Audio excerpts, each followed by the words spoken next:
Hi, my name is Heather and this is Ajagara Yoga. Today I am filming a series of short videos just so you can get an idea of what my teaching style looks like. This particular video is for Yin Yoga. If you do have back issues, I recommend watching this video as opposed to following along, as it is very back intensive. That's actually what it concentrates on, so just a heads up. If you do need to use any props like blocks or bolster maybe, feel free to do so. Your safety and your comfort is the utmost priority. We are looking to find our edge of where discomfort becomes pain. We don't want to cross it and we do not want to injure ourselves. So please keep that in mind as you are doing this practice. So to start, we will be taking child's pose. So for those of you who are completely new to yoga, what this means is we are going to untangle ourselves from how we started off sitting right now. We're going to get into a tabletop position. Now this is a position that you're going to get really used to in yoga. Just to kind of give you a quick pointer on it right now. You want to have your shoulders, your elbows, and your wrists all stacked. You'll notice mine are quite straight and they should be at a 90-degree angle from what I can tell from your body. And your legs, the same thing. They should be hips stacked over your knees. Now for child's pose, you're just going to push yourself back and you want your pelvis on top of your heels. And then you're going to kind of walk your hands forward a little bit and nose to the mat or as close as you can get. Now an alternate for this is if you would like a little bit more of a stretch in your back to prepare for the class to come.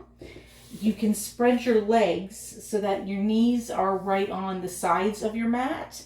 So that way when you walk yourself down, you can see my hands are going a lot further and you are getting a much better stretch through your back. If you're flexible, you should be able to get your chest right down to the mat. And if you can't, don't worry about it. That's okay. If you find that child's pose is uncomfortable for you, which some people actually do, feel free to sit on a block. So that'll make it more comfortable. So we're going to go into child's pose. Another note as well is with Yin, we do hold these poses for quite a longer period of time than you would in other styles of yoga. Normally a beginner class, you'd be holding the poses for 3 to 5 minutes, depending on what it is. A more advanced class could be up to 10 minutes. So just keep that in mind because with the demonstration that I'm doing today, we're only going to be holding those poses for 1 to 2 minutes just for the sake of, this is an example of what to expect. We're not doing an actual full class. So keeping that in mind, let's get started. We're going to take our child's pose. And we're just going to connect with our breath and we're going to breathe. Breathe in, breathe out. Allow everything to be as it is. Be aware of how you feel, background noises. Hear the silence behind the noise and see the stillness in the motion. And we're just going to take a few moments to contemplate here.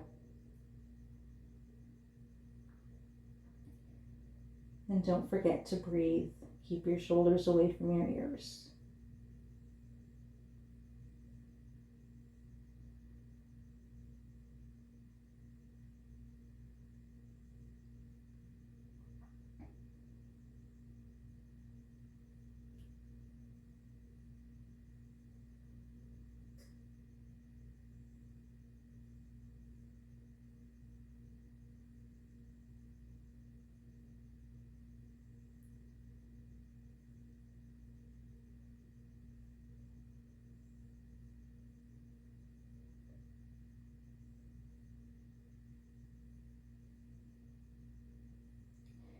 We're just going to stay here for 2 more cycles of breath before we move on.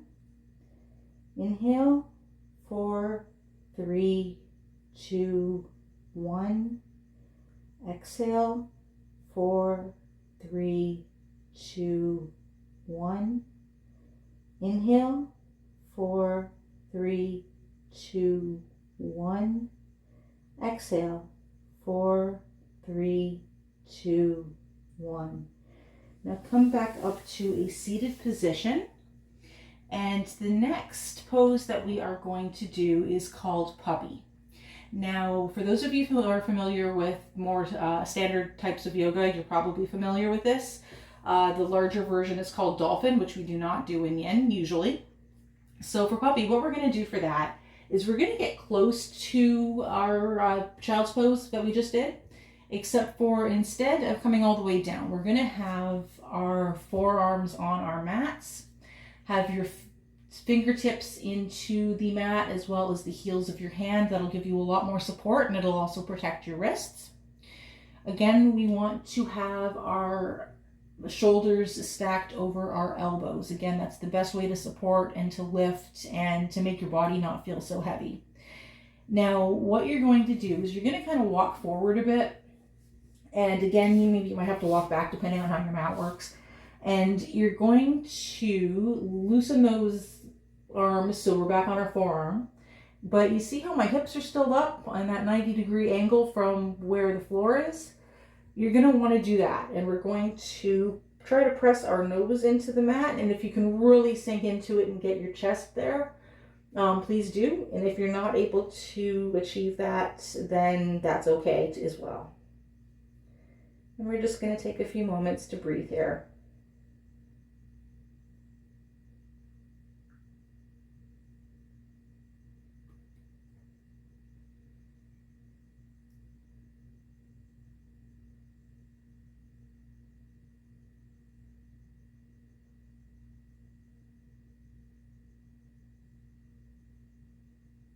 Make sure that your ears and your shoulders are not anywhere near each other. Don't forget to breathe.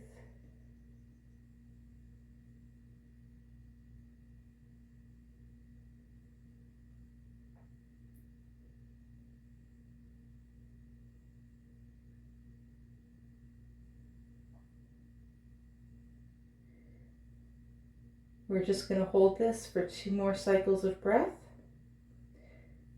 Inhale, 4, 3, 2, 1.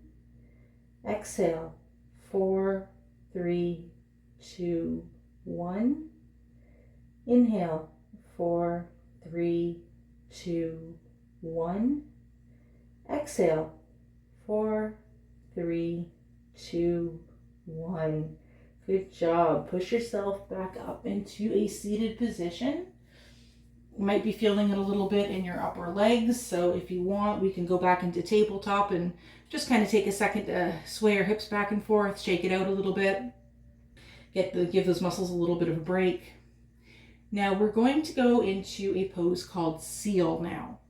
So for seal, what we are going to do is we are going to lay down on our stomach. Seal is a little bit tricky, so I'm going to give you a few variations first. The first one is you can do cobra at whatever level is easy for you, so you're not going to be moving that. You'll just find a static spot and push up. You want your hands to be right even with your chest, breastbone area. And then again, your fingers driving into the mat with your heels as well to support that weight. Push up. You want to have as much of the weight in your back as possible as opposed to your shoulders. This is a back stretch, back bend. And you'll also notice that my neck is nice and long. You want to keep that. Again, remember you've got really big hoop earrings on and you do not want them to touch your shoulders.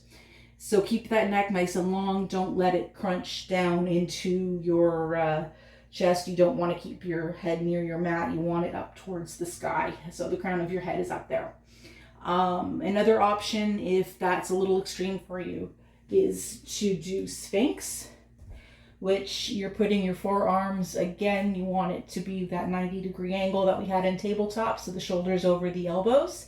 Your forearms are going to be right in front of you. You lay down on your tummy, and you look forward, and again, that nice long neck, keep your ears away from your shoulders. And it looks like the Sphinx, like it's named for. So, if you're not wanting to do one of those variations and you want to do seal, which is our main event, The way that we do that is we're gonna get down and kind of crunch just to get some leverage. Now you're gonna put your hands about between chest and shoulder level, depending on your preference. And you're gonna walk your hands out away from the mat. I'm gonna move down a little bit so you can see what I'm doing better. That should be better. So, but again, you want that nice stack of elbow over wrist.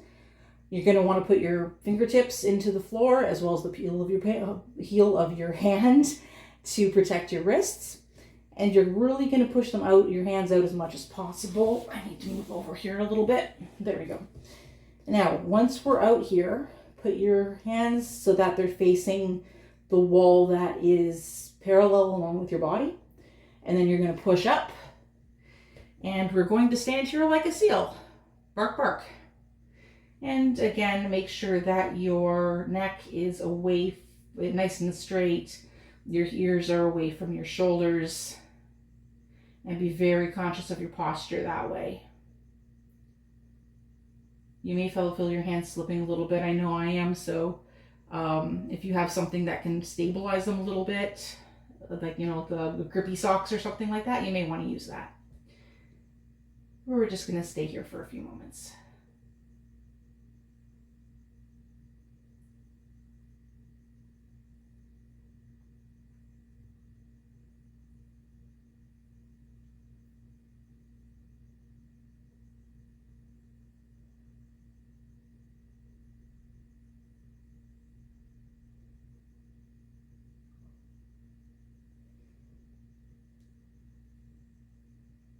Do a posture check, everybody.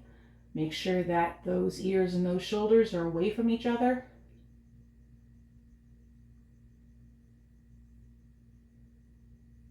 Don't let your head sink.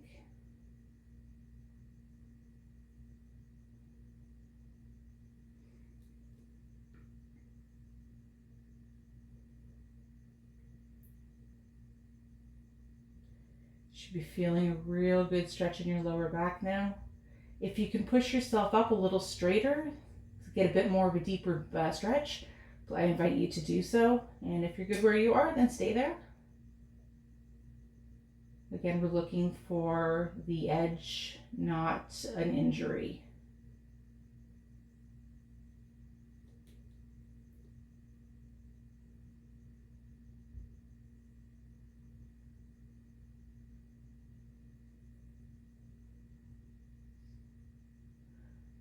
All right, 2 more cycles of breath and then we can release. Inhale, 4, 3, 2, 1. Exhale, 4, 3, 2, 1. For this last little bit, really try to push yourself as much as you can. Get the last couple seconds really good. Inhale, 4, 3, 2, 1. Exhale, 4, 3, 2, 1. Come down and release from whatever position you're in. Just take a second to lay here on your stomach and just breathe. And everybody did a good job. You can put your head on the mat facing your right side or your left side, whatever's comfortable. And we're just going to lay here for a second in neutral spine just to kind of let everything decompress.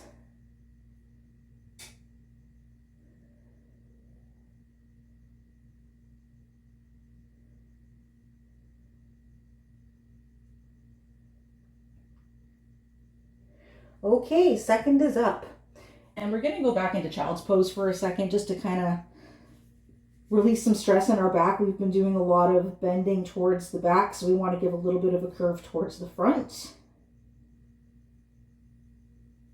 And out of child's, we're going to come back to tabletop for a second. And we're going to do a couple of cat-cows. So the way that works is this isn't normally a yin thing. But again, because we are working with our backs and we want to protect our backs and our spines, I like to kind of throw in a few little breather exercises. So to do cat-cow, first you're going to inhale. And when you do that, you're going to lift your pelvis and you're going to let your abdomen sink down towards the ground and your chest is going to come up. Now, when you do this move, don't do it through your back. You want to do it either through, ideally, your pelvis, Sometimes you will run into times where you'll have to do it through your shoulders, but that's usually more when you're getting into more advanced things, when they want you to be aware of your shoulder muscles for doing things like handstands, which we won't be doing in this class. But again, get yourself into that tabletop position, make sure that everything is stacked, and then we're going to inhale one more time to go into cow. And let everything sink except for your arms and legs. You just want your torso to kind of sink down towards the ground. Keep your shoulders up and away from your ears. Exhale, and we're going to bring our pelvis in as much as we possibly can. So you want to bring it towards the front. And again, we're moving with the pelvis, and the spine's just going to kind of follow along. And we're going to go into this big arch like an angry cat. Feel free to hiss if you want to. And then we're going to go back down into cow with the pelvis facing up as much as possible. Let your abdomen sink down. Keep your chest high. Keep your ears away from your shoulders. One more cat. Pull your pelvis in. And exhale. Feel a nice good stretch there in your upper back. And one more time with the cow to go down on your inhale. Good job. All right, so what we're going to do now is a nice stretch. Again, it's going to be for the front. It's a pretty common one that you see in pretty well all yoga practices. Just move back a little bit here. And it's called seated forward fold. And all we're going to do is we're going to hinge at the hips, not at the waist. So if you want to take a second to just kind of go back and forth so you can feel with your hands where your hips are. I know for myself, for years, I bent with my abdomen and I couldn't figure out why I couldn't get past my knees. I had a teacher finally tell me, no, you need to do this from your hips. And all of a sudden I found my toes. So keep that in mind. You may want to have a little bit of a micro bend in your knees to protect them. Again, it's all about protecting your joints. If you find that even sitting with the micro bend is a bit much, either you can straighten your knees, bend your knees, or you can put blocks under your knees as well for a bit of comfort. Some people prefer to actually sit on a block as well. They find that more comfortable because, again, as I've mentioned before, we are chasing our edge of discomfort. We are not chasing an injury. So anything that you need to do to avoid it being actually painful, please do so. So forward fold, now that we found our hips, I like to use a little bit of a flare when I go into it with the swan arms, but you don't have to. You can just fold over. And all you're going to do is you're going to reach over and you're going to grab your feet if you can, and you're going to try to get your nose to your knees if you can. And we're just going to hold this. Again, make sure that your ears and your shoulders are not making friends with each other. And we're just going to stay here. If all you're able to get to is your thighs or your shins, that's perfectly okay.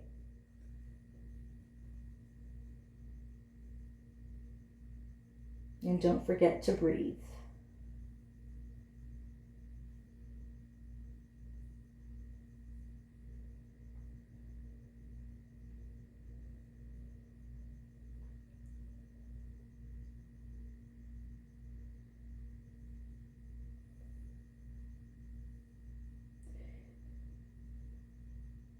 Take a deep breath in and see if you're able to fall further into the stretch.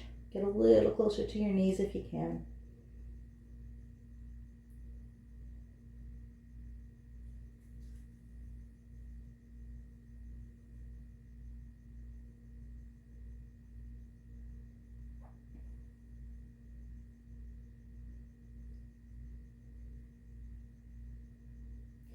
And we're just going to hold this for another 2 cycles of breath.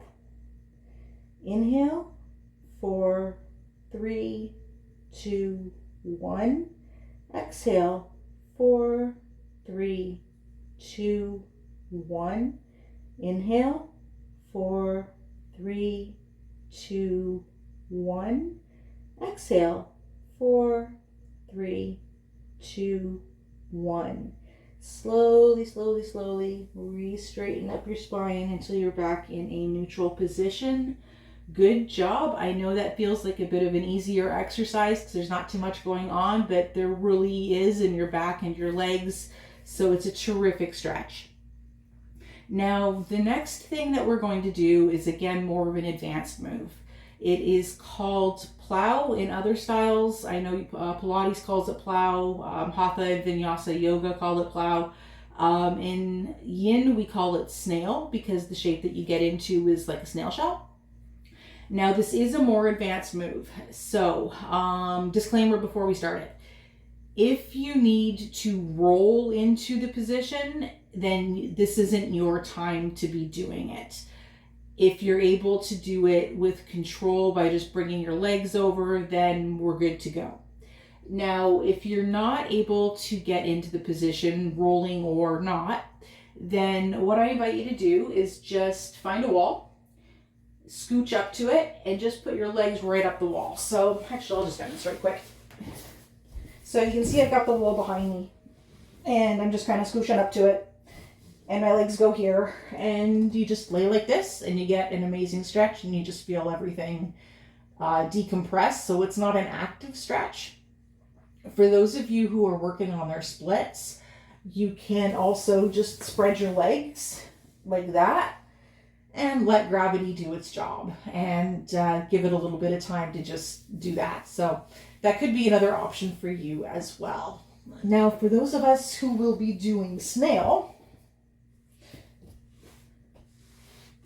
the way this one works is, first thing we're going to do is sit here with our legs straight. Now put your arms out like we're holding a big beach ball. And we are going to slowly stretch all the way down until we are on the ground. And then you can put your arms down. So just give me 2 seconds. I can see that I'm kind of falling off the camera there. Once we are down, what we're going to do is we're going to bring our knees up to our chest. Give them a nice big hug if you want. And then we are going to flip over like this. And we are now in plow or snail. Now, depending on how you want to do this, you've got a few options. Either you can do it the way I am right now with my hands down towards the front of the mat and my feet in the other direction with my legs straight. Or you can bend your legs, which really kind of gives a bit more of a snail shell because you've got the head right here where your feet are, or the antenna, depending on how you want to look at it. And then my back and my thighs are all have that circular shape the way the snail shell does.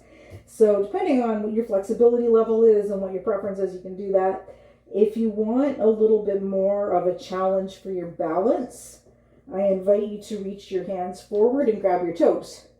And again, if you want to do that with your legs straight, it's also a really good stretch. So any of those options, I invite you to add to your practice, whatever works. So we're just going to stay here for a second and contemplate our knees.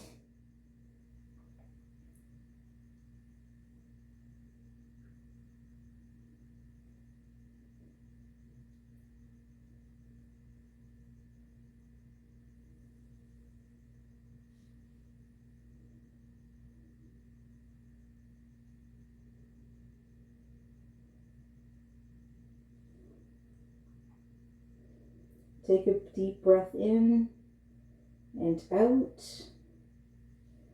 See, for those of you who are in stretching positions, see if you can get a little deeper into those stretches.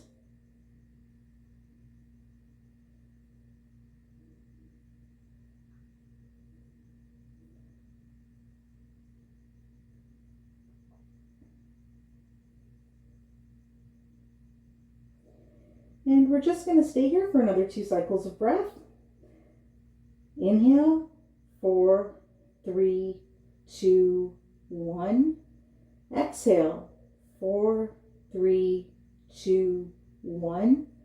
Inhale, 4, 3, 2, 1.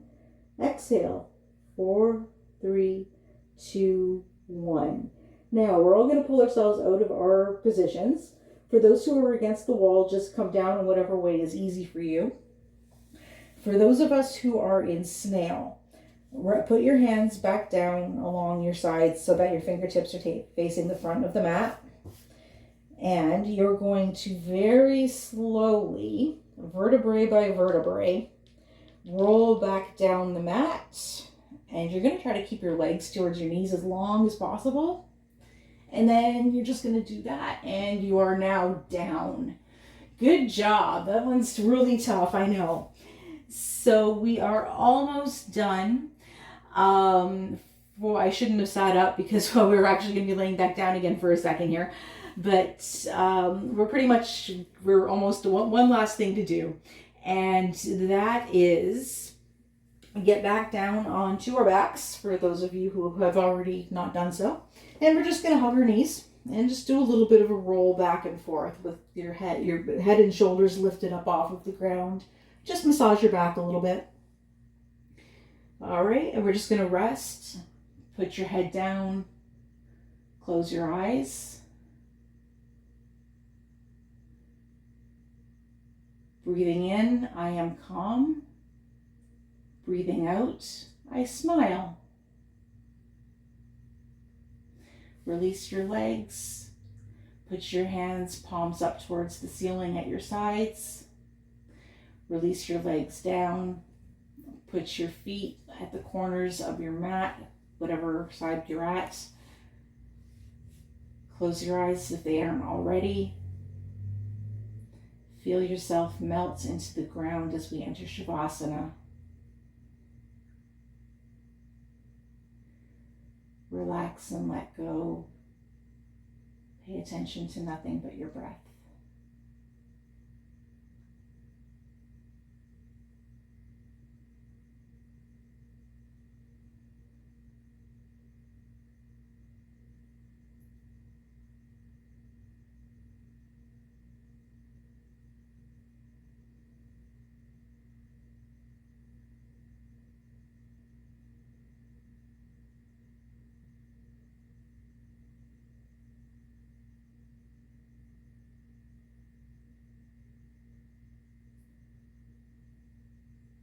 Bring awareness to your toes.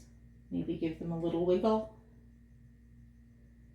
Bring awareness to your fingers. Wiggle them as well. Feel your arms and your legs. Feel your face. When you're ready, float your eyes open. Now you have a couple options here.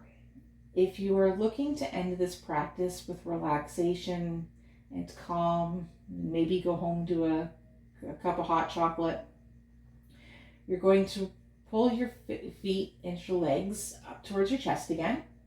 You're going to roll over onto your left hand side, but first you'll put your arm out so that way you're cradling your leg or your head. I'll show you on this side even though it's my right side. So you're going to put your arm out like that. Bend it, and then you're just going to roll over so that your head is cradled in your elbow, and this hand here can go on the ground. Now, if you are looking to leave this class with energy and enthusiasm and the drive to get something done, then you're going to want to lay over on your right hand side, and that's where your fire is. Your left is your cool yin energy, and your right is your hot fire energy, or your yang energy. So we're going to just raise up, whichever way works for you. And we're going to sit back on the mat, whichever way is the most comfortable for you, facing the side of the mat along the horizontal. Hands in prayer position. Pull the palms apart from each other. So your hands are still in the same, but pretend you've got like a little pebble you have to protect in between your hands. This is called Mudra Anjali or Mudra Namaste. They're the same thing. And on that note, thank you for your energy. Thank you for being here. I really appreciate your time and your efforts. And namaste.